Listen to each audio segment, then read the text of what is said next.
It's fast. Here we go. And we are back at it live. Here we go. Help a Teacher Facebook Live every Monday night, 7 p.m. Central. I had, the coolest experience today is I was fortunate enough to speak to the TCEA.org, Texas Computer Educators Association.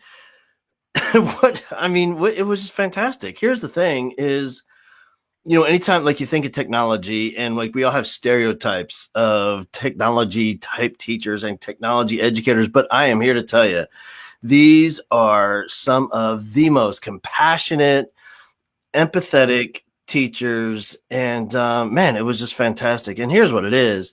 Like, this is the front line of those educators that have been putting together ways for kids to connect with their teachers online. Through this whole COVID thing, and for some schools that are still at a distance and kids that are still learning from a distance, and we have our wacky synchronous, asynchronous, and hybrids and all that. And just to hear the stories of them working tirelessly to do what it takes so kids can connect with teachers and continue to be just a incredibly influential part of their lives, man. It was inspiring. It was just an honor to hang out with them and speak with them. And it was awesome. So here we go tonight. Listen, man, I'm fired up for this one because we're going to talk about circles and restorative practices and all kind. And for those of you that always have heard those words and you always wondered what it meant, well, we're about to get deep into this because Kevin Curtis is going to join us, and he is probably, I don't know, he's on the Mount Rushmore when it comes to this stuff. He's got it all figured out. And here's what I'll say when it comes to restorative practices. And by the way, for those of you that are unfamiliar with the term, here's what in my mind, and he's probably going to correct me, but when I think of restorative practices, I think of restoring relationships. Like in my mind, that's my personal definition. So he might correct me. And but if I've never seen anything that is so effective in building strong relationships and strong culture, classroom culture, campus culture. And it's awesome to watch. And I'm glad he's going to join us. And so you can, for those of you that are going to join us live, I know here's the thing. We usually have a few dozen people watch us live, but we have thousands upon thousands of views by the end of the week. But if you're live with us tonight and you have questions or comments, feel free to jump in and we will tackle them as they come in. All right, Kevin Curtis, coming from the beautiful, scenic, picturesque hill country in Texas. What's up, brother? Hey, brother, man. Just glad to be on the show. Thanks for having me. I appreciate it. Look at us. We got our beards. We got our shaved heads. I know it's a 2-for-1 tonight, man. Yeah. I don't know. They can pick which one is better bald and better beard at this point. It's kind of a contest, I know, at this point. So. Well, here's what happened. I got my first bald head. I was a little irresponsible over spring break. I got my first bald head sunburn, and I'm suffering, brother. Oh, wow. Yeah. You don't want none of that. No, I think my dermatologist likes me because of the fact I try to reduce that as much as possible. He's like, hey, you really do a really good job of taking care of it. Let's just keep doing that. So, no, I've been there, done that, and I try not to go back to that, man. All right, let's get into this. First of all, before we get into what you have going on now and and the teachers you work with, let's go. I'm curious, when you were in school and you're coming through high school and going to college, at what point was it for you that you thought, you know what, man, I'm going to get into this education game? Elementary. I actually did on my podcast. I did a shout out to Debbie Bagby. Miss Bagby was one of those elementary teachers that allowed me to work with younger kids. So when I was in third grade, she would allow me to work with first and second graders if I finished efficiently and effectively. And I just remember coming back and I would tell her so is that what it feels like to be a teacher? And she was like, yeah. And so I'm like, I'm hooked. And so she got the hook in me. And then as I grew, I teachers and coaches and people molded me. And I was just I remember graduating going, I don't know what I want to do. And then it just hit me. I was like, I think I want to do the education thing. And so I was like, man, this is my way to get back. But it really hooked me in elementary and then solidified it by the time I graduated with high school. Yeah. And so your first gig coming out of college and At what level were you teaching? Middle school. So, unfortunately, I graduated with a kinesiology degree, a fancy word for PE. And I think, unfortunately, my people that advised me in college at UTSA failed to tell me, you realize you're going to be unemployable with just PE and health. And so I had to I drew a 60-mile radius, Hal, and I started finding jobs. And I found 2 jobs in 2 small school districts. I had one offered to me in Nixon Smiley and the other one in Yorktown. And I took the one in Yorktown because it was the only one that offered me varsity coaching experience right out the gate. But I had to drive 65 miles one way.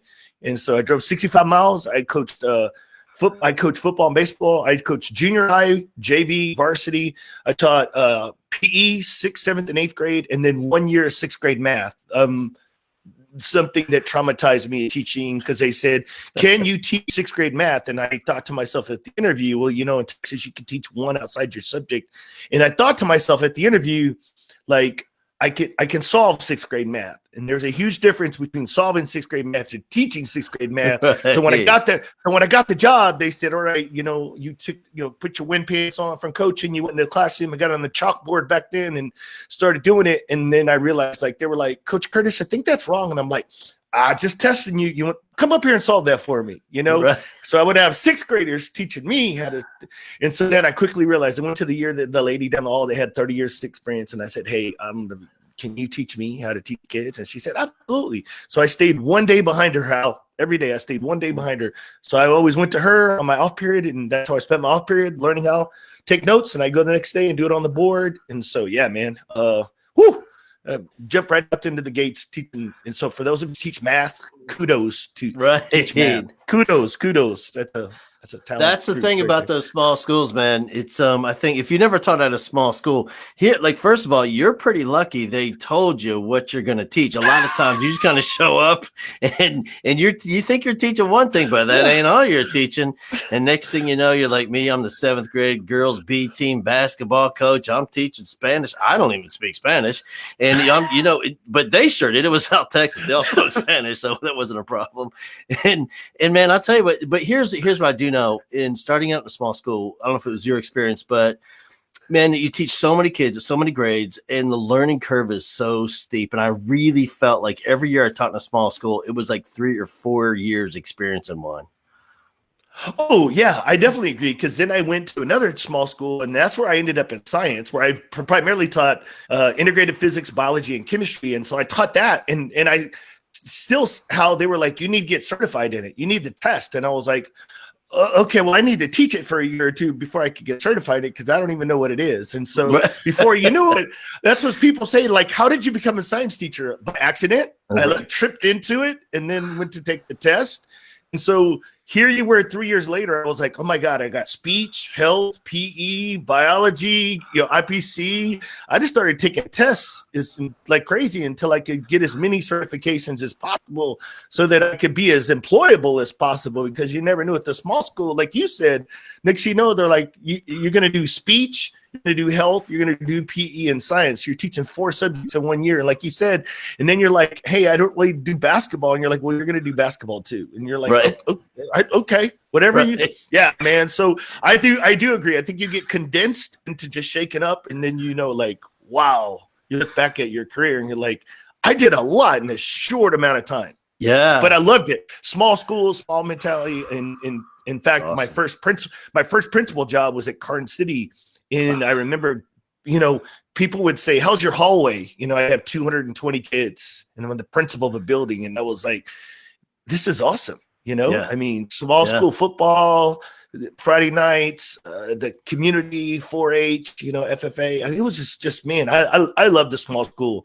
And I'm originally from San Antonio, but I fell in love with the small school mentality more than the bigger school at times. It's awesome, man. They have it really figured out. And especially in that South Texas area, that was my first job down in Pettis. It's all Kennedy and Carson City, Beeville, Pettis, all those places, man. And it's a whole different, it's a different culture that, it's the funniest stories ever from teaching down there. And in addition to that, the most just kind and compassionate and interested teachers. And here's why from the small schools, I always say this, especially down there, is in a suburban district when you're teaching, let's say, junior high. Well, in a suburban district, your kids might be coming from one of 7 or 8 different elementary schools. You get them in junior high, then it might go to one of 5 or 6 high schools after that. You don't really know. Mm-hmm. But when you're in that small town, you know exactly where that kid, you know who he is, first of all, it's coming to you because you've grown up and lived with this kid. Then he's in your class, and you know he's going to be in the high school. And you know after that, he's going to work in this town. You know, this kid is going to own the Allstate farm. You know, he's gonna be a welder. He's never they all come back. They all say they're leaving, but they all come back. No, I totally agree. And the best thing is I still look like today, I still have relationships. I'm not just talking about with my kids, with some parents. Like I still have some of the strongest relationship with parents that I coached their kids 20 plus years ago from the small school.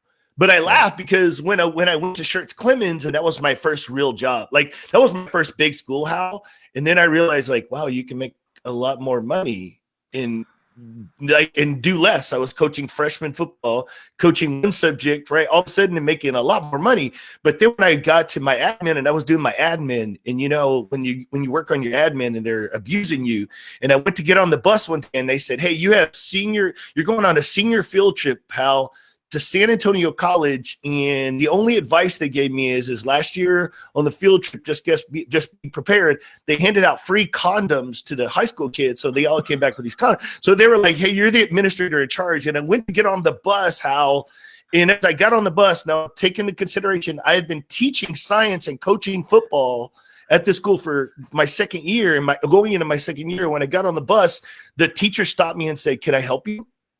And I said, "Yeah, I'm a teacher here, and I'm your administrator for the day, and I'm going on your," and they were like, "Who are you?" And I was like, "Yeah, I'm on the staff here and work here." And they had no clue that one, right, I was a teacher, two, that I was your administrator on duty. And yeah, so I was like, let me introduce myself. I work in the science department. I coach football here. So like you said, like you work in a small school, everybody knows you. Yep. Even if they don't, they know who you are, they know where you live, they know what you drive.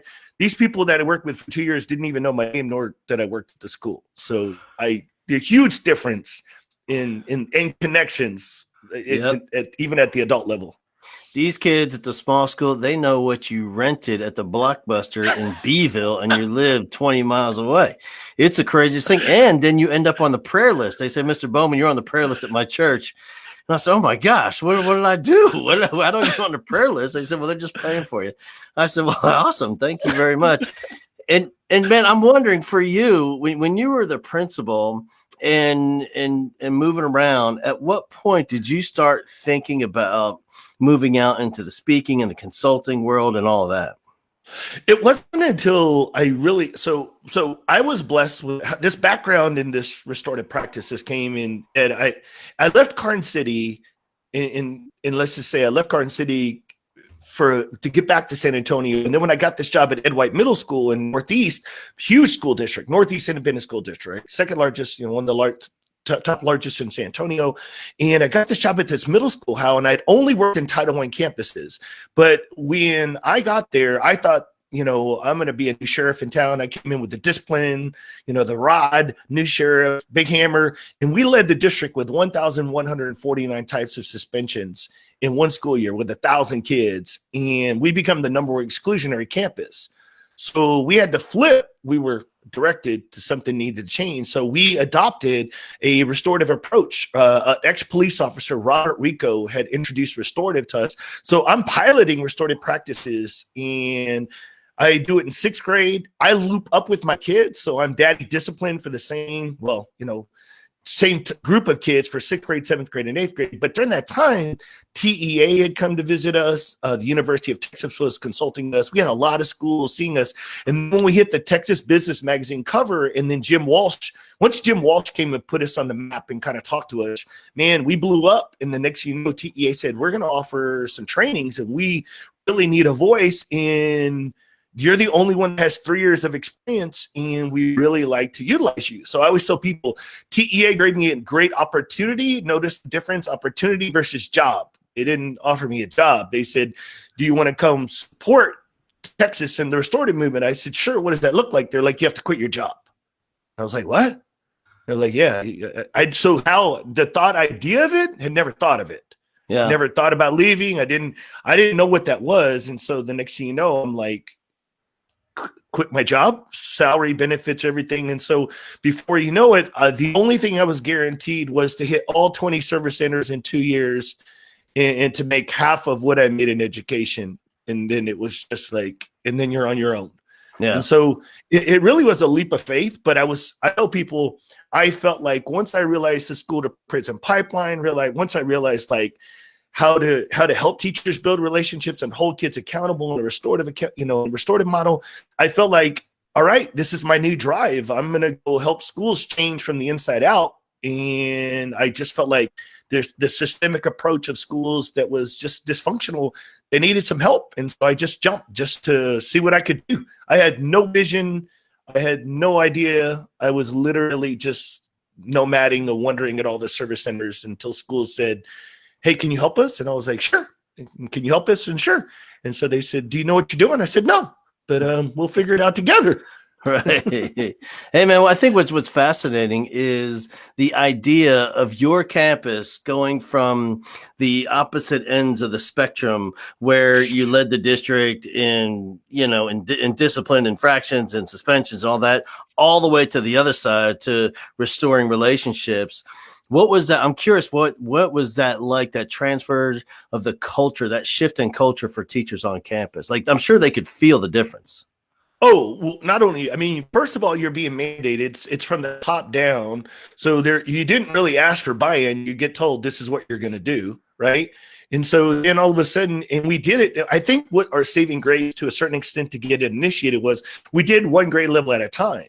And so we did just sixth grade. So I think, Hal, if you would have tried to move 75 teachers and 150 staff members simultaneously, we would have failed. But so when I work with schools, I always talk about like, don't bite off more than you can chew, right? And you are talking about swinging the pendulum from, instead of kicking kids out, to try to keeping them in, and you have own biases, beliefs, and ideas and things. And so for me, implementation, I believe in differentiation and implementation. I go into a school district and say, what do you got? You have MTSS, you got PBIS, you got safe and simple schools. I mean, where are you at on this, on your continuum of either relationships or accountability? And then we have to figure out how to fit it in. And so every school district is completely different. So like when you work with Miami-Dade, the fourth largest school district in the country, that's going to look completely different than Pettus ISD. You know what I mean? Like, so you're going to have to figure it out. But to me, what you just pointed out is, the hardest part is shifting the educator mindset to understand, some of us are using a 1999 playbook and it's 2021 and we're stuck. And we've been using it for so long that when I come in, I'm like, so turn the first page of your playbook. And they're like, students listen to us and comply with us because we're adults. I'm like, can you scratch that out? Just students no longer listen to it and comply with us because they're adults. And they're like, what? And I'm like, hey, I didn't agree with it. I didn't create it. That's just our reality, Right. So you got to kind of get them with that 2021 playbook, and restorative practices and building relationships proactively is actually ended up being more beneficial than any of the other tools that we've been able to help school districts be successful with. Yeah.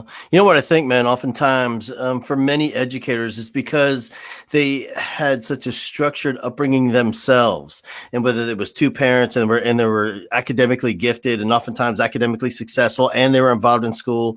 Many times when they became teachers, they were still in the mindset of, well, here's what kids are going to do. They're going to sit there quietly. They're going to look at me and they're going to do what I tell them to do, because that's what they did.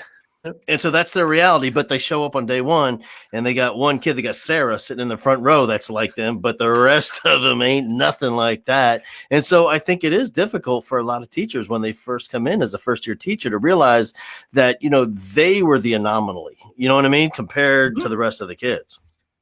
No, I think and I think I think what people have sometimes appreciated about our approach is, I said, look, when you look at my DNA, D stands for discipline. I'm that football coach that was nose to nose and toes to toes, right? So I tell them the face mask was just to protect you, how close I could get to you.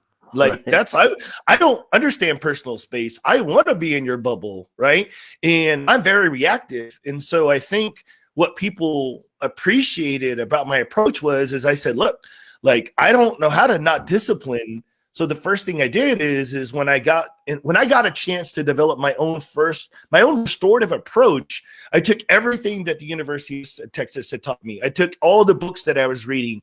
I took all the service trainings, and then I started to apply it in the real world. And I ran into all these walls. Yeah. Like bam, bam, bam. First of all, we were calling it restorative discipline. And the first thing I said is, well, I'm RD. My first business name was RD360. I'm like, I'm drinking the RD Kool-Aid. I'm RD360. We're going RD. And then all of a sudden I was like, people said, where's the discipline? And I was like, well, it is a discipline, but and they were like, no, where's the discipline? So the first shift that I had to make was, and I don't say it quickly, I had to kind of pull back from the word discipline, and I shifted over to restorative practices. See, there's restorative justice, restorative discipline, and restorative practices. And the first thing I did, because Hal, when you say the word discipline, and I ask educators this all the time, you can put it in the chat, right? When you hear the word discipline, what does it mean? And we're going to hear negative, punishment, pain, consequences, heck, blood, if we could legally get it, right? The paddle and all those things in Texas that we still have. And so if you use the word restorative, you put the word discipline, it confuses them because they don't see how the two go together.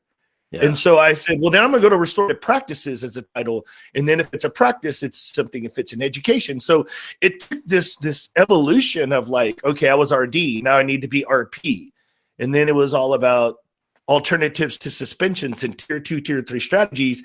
And here I am 6 years later, Hal, and 90% of our business is literally trainings on how to build and sustain relationships proactively with kids. Like that's where all of a sudden I didn't even do it on purpose. We were just being drawn back to saying, now, well, you are so good at the proactive pieces, but I started in the reactive arena. It was called restorative discipline. Now I'm restorative practices, and I'm in the proactive arena more than I am in the reactive arena. So it's crazy, and that's only by the shifting of education. We didn't do anything intentionally in there to get us there. Yeah. Hey, I'm curious, when teachers come out to your conferences and the trainings, and when you go to a school, what for you as the presenter, as the trainer, what is the goal for you with a room full of teachers at the end of your day or 2 or 3 day trainings? What do you hope that they walk away with, that they're different with, that they're going to do differently with their kids in their classrooms? Yeah. So I think the biggest compliment, and so what's interesting how I say this, because we're intentional, but I didn't really, as I look back at it, I didn't see that we were scaffolding teachers. So I think what I want teachers to get away from is the other shift is I'm not anti-circle, I'm now slow to circle. So the reason I say that, Hal, is I'll answer your question, is when we first came out, circle was the only modality I was taught to build and sustain relationships and hold accountable. It was only in circles. Well, once I realized circle is like the elephant of restorative practices, then I was the first one to diagnose. Plano East High School called me up after 3 years of circling, and they said, we need your help. And I went in and I came up with this we were eating lunch, and I said, I think you're suffering from circle syndrome. And they were like, what is that? I said, I don't know. I just made it up. But basically, you're circling so much, then you're not using anything else. And it's the heaviest tool of lifting, and your teachers are struggling in it. So like it's sitting and spinning, and it's getting ugly. And it opens for trauma, it opens for deeper conversations, and your teachers are dropping it, and you're trying to mandate it, and so it's a hot mess. So if you say, what are they trying to get away from, or what am I trying to get them at the end of the training is I think a principal in Arlington said, Kevin, for 20 years I've been leading a district and a campus as a leader, and he said, I told the importance of relationships, but what you give us is the how-to. So, and not only give us the how, we do it in less than 2 minutes, and we don't do circles. So I teach you 60-second relay breaks, 2-minute connections, and 90-second spark plans. And so those are our 3 tools. And then we have like a treatment agreement, which is the social norms and contracts, how we're going to treat each other in the classroom. And then we have a pulse meter, how to check in, check up, and check out with our kids. So those are our 5 tools. If you ask me, what do I hope that they get away with? It's how to. And I don't think there's as many professional developments telling you how to build relationships. I think they tell you the importance, the value. And then the last thing I will tell you, I think my approach has changed. when I first got into, and I'm going to use this word, consulting world, I'm just an educator. And that's what I tell them. I'm an educator. But I first got into this, and I used to like get confrontational, Hal. They would be like, this isn't going to work, right? Blah, blah. And I'm like, what do you mean? What do you mean it's not going to work, right? And so I literally had to go through this transformation, and I think it was the biggest enlightening I had, is I tried to convert people. I used to try to convert them. And so then once I realized I ran into the wall, and I guess if you run into the wall enough, I think you should get smart. And so I'd run into that wall, Hal, and I said, okay, that's it. So for me, I tell people, I don't try to convert. I don't try to convince. I don't try to condemn. I strictly convict. I educate and convict. And then that secret is then you don't feel like I'm trying to sell you something or push you somewhere. If you're going to change, Hal, you're going to change. And I'm going to give you all the information up in your head, and I'm going to hit your heart, but I'm going to speak to your heart, and I'm going to give you information. And if you choose to change, it's completely up to you. But at the end, I'm not going to try to push you in a direction. And I think once I stopped pushing them, then all of a sudden people naturally went there on their own, because we gave them tools that were by educators for educators. And they were like, holy cow, this is successful. And then when schools started like using them and being successful, we got testimonies. It's just called the contagion effect. It's like great barbecue, like you cook, when your neighbors in Houston can smell what you're cooking, they want to come over and see what Hal was cooking. So when Dallas ISD made the Dallas Morning News, and all of a sudden they went from 289 suspensions to 19, and all of a sudden their discipline dropped, and you just start, and they're like, what are you doing? And they're like, this whatever Kevin in this group is telling us to do, we're doing it, and it's working. And so I tell people all the time, the other thing is I tell people I'm not an expert, may have published a book, may have done all these trainings. I tell people all the time I'm experienced. And what I'm experienced in, Hal, is jacking this model up for 9 years. Like that's all I keep just trying to get it right. And every year it keeps transforming. It's a constant evolution. What I always say about my work, and also I know this to be true about your work, is what I really feel is that it empowers teachers with the tools that they can use to be the teacher they always wanted to be. Because when it comes down to it, man, every teacher wants to be the one the kid thinks about and talks about for the rest of their life. Like every teacher wants to be the most influential adult ever in a kid's life. It's kind of selfish, but it's true. And there's nothing wrong with it. Like I want, just like every teacher, to have such a monumental impact on a kid's life. And what I know, there's all those tools that you talk about that's the how that provides the tools that teachers can use to make all that happen for kids. Yeah. And I think I got what you just said. And then when I started the podcast, based on your support, man, then all of a sudden Joe Beckman's like, hey, Kevin, episode number 1, he's like, Kevin, teachers are too busy being extraordinary. It's when they're ordinary they make the best connection. And I'm like, holy cow, Joe. So here's what Joe Beckman taught me on the podcast. He said, Kevin, not everybody can be like you or Hal or me and be dynamic and get out there and, just wing it and get in front of people and speak. He said, so what you just described, Hal, is some teachers want to be that teacher, but they don't know how. Yep. Right? They just don't have it. And I said, so Joe, what is our recommendation? He said, Kevin, then I recommend them to try the Ford, F-O-R-D methodology. And I said, what is that? He said, then ask a teacher to take one moment during their classroom to be ordinary, not extraordinary, and to share either something from their family, occupation, a recreation, or a dream. And I said, oh my God, Joe, like not only did you just tell us how to be, you just said, hey, don't forget to be ordinary because you're trying to be extraordinary. What you just said, I want to be that amazing teacher. He said, but slow down and be ordinary. And then if you don't know how to be ordinary, then share something from your family, occupation, recreation, a dream.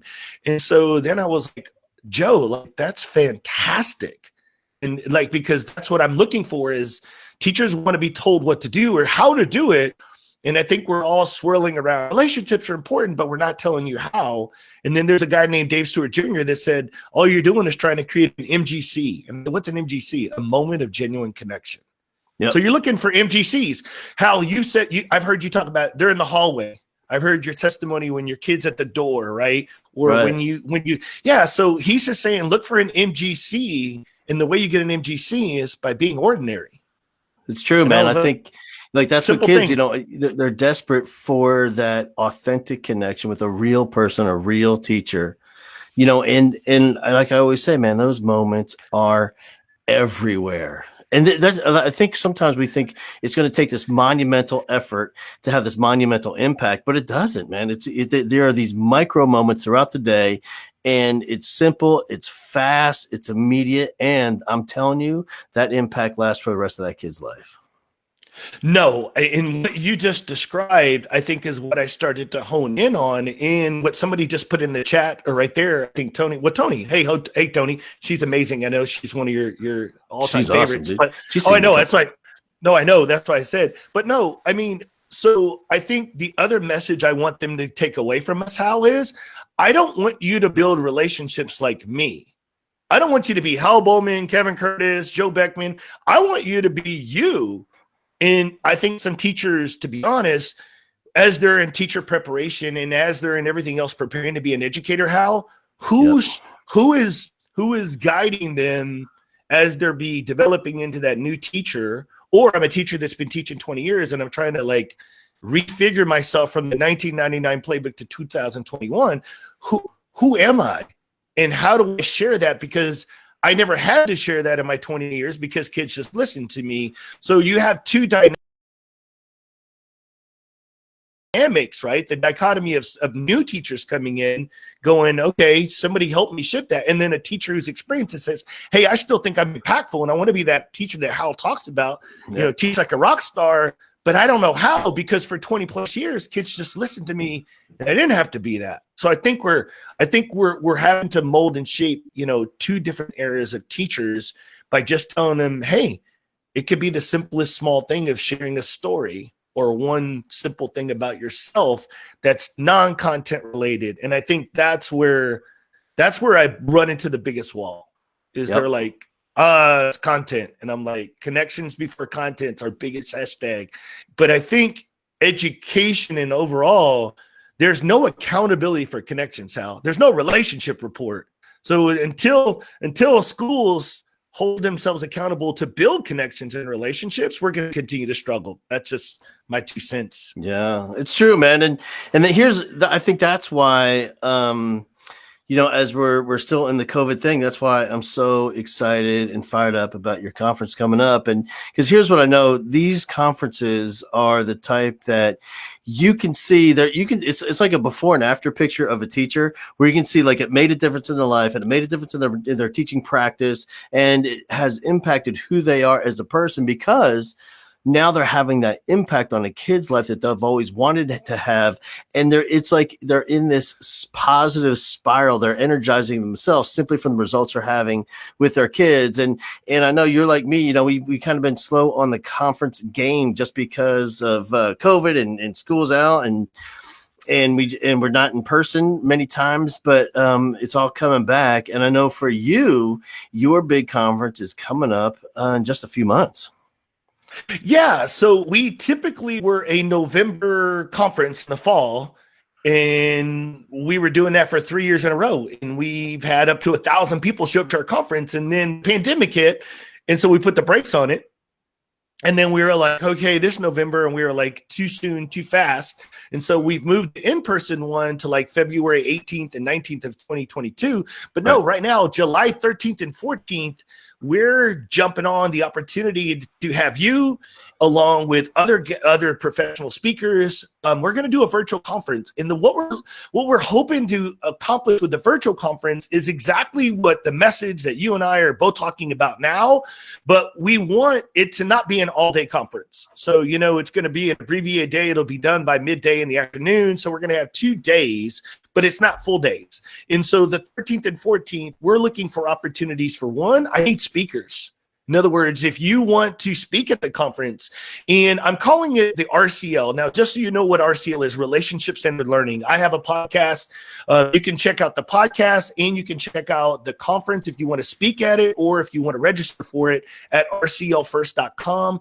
But I'm looking for dynamic speakers and I'm looking for people who can be relevant in the virtual setting because, let's just be honest, the virtual setting is not for everybody. So like we specifically chose you, Hal, because you've not only been dynamic in person, you're dynamic online. And so we want you to, you're going to close out our day one keynote. You're going to be our speaker at the end of day one on the 13th. And then you're going to be having a breakout session on the 14th. So we're super excited to be having Hal involved, but it's just going to be 2 days of connections. It's going to be 2 days of getting tools in anything to deal with social emotional learning, restorative practices, trauma-based informing practices, anything to deal with relationship-centered learning, which is my coin term, RCL, anything to deal with relationship-based learning. That's what we're trying to push out in this content. And in addition to that, we are going to be doing an award ceremony for some teachers that don't even know they're going to be receiving awards, Hal. Like, they don't even know that they're going to be getting not only accolades, but they're going to be getting some actually tangible prizes and awards giving that time. And so we're super excited to take 2 days and not make them long days, but abbreviated days, but powerful days. And so the thing about our conference, as you said, is we want it to be interactive and engaging, just as if we were in person. We want you to be able to have that same type of engagement and that experience in a virtual setting. Yeah. I'll tell you what, brother, I am, now I'm fired up for it. I'm looking forward to, these are this is kind of what we live for and what we're passionate about. And anytime we can bring those here's the thing, whether it's in person, online, when you have these kinds of educators, the ones that are so passionate about making a difference in the lives of kids, and they're the ones that want to learn, that's why there's such a synergistic effect and synergistic impact of when you bring those people together online for that kind of event, man. It's awesome. It's inspiring. And I love that it provides the tools. And in addition to that, it provides passion and purpose. And it's going to be an amazing time. So I put the website up there, rclfirst.com. And people can go there and check out some information. And now tell me what the status is for tickets. Can they reserve at this point? Absolutely. At this point, you can actually book. We Nice. went live last week, and so we already had more than 24 people already sign up in like the first couple of days. And what we're super excited is the fact that, as you've pointed out, it's like there's no perfect time to ever have a conference, but I think you just said it best, Hal. No, so it's at the end, we're like, okay, a Tuesday and a Wednesday in July, because, sometimes they take Mondays and Fridays off. So we try to strategic place all this. And then I just told them, I said, there'll be no perfect time. And as you just said, if it's important, they're going to be there and they're going to find time. And as long as we can provide a platform, and that's all we want to be, is we want to be a platform. We're by educators, for educators. Our heart is, everyone on my team is an educator. So I feel like if we can have an educator-centered conference that give you tools and not just motivation, like you said, motivating, inspiring, synergy, but to build relational capacity. That's my term, right? Relational capacity, to build relational capacity so that you can go back and you have that July time to kind of take notes and to figure your stuff out. And if you need to reconfigure yourself so that when you come back to August, you're like, hey, I got a brand new tool. I got some new tools. Or, hey, I want to be able to try something different this year, because at this conference, I heard many different speakers continue talking about, how to build and sustain relationships. And my goal is I want to get everybody on board so that they can find out not just the importance and the value of relationships, but how. I think if we could emphasize one takeaway, is we always want to make sure that you leave. I always say, if you leave with one tool to make a difference for one kid, then that time you spent for us was well worth it. Because that, at the end of the day, is worth gold. And it's usually for those most challenging kids like Hal Bowman when they were in the class. You're going to need a lot of tools, because this was a dumpster fire when I was in the class. Hey, brother, thank you so much for joining us, man. I really, really appreciate it. I'm pumped up about the conference. It's amazing. Every year live, it's going to be even more amazing online, virtual. And I'm excited it's happening, man. Thank you so much for joining us. I appreciate you. Absolutely. Thank you for the time, man. Appreciate you. Take care, man.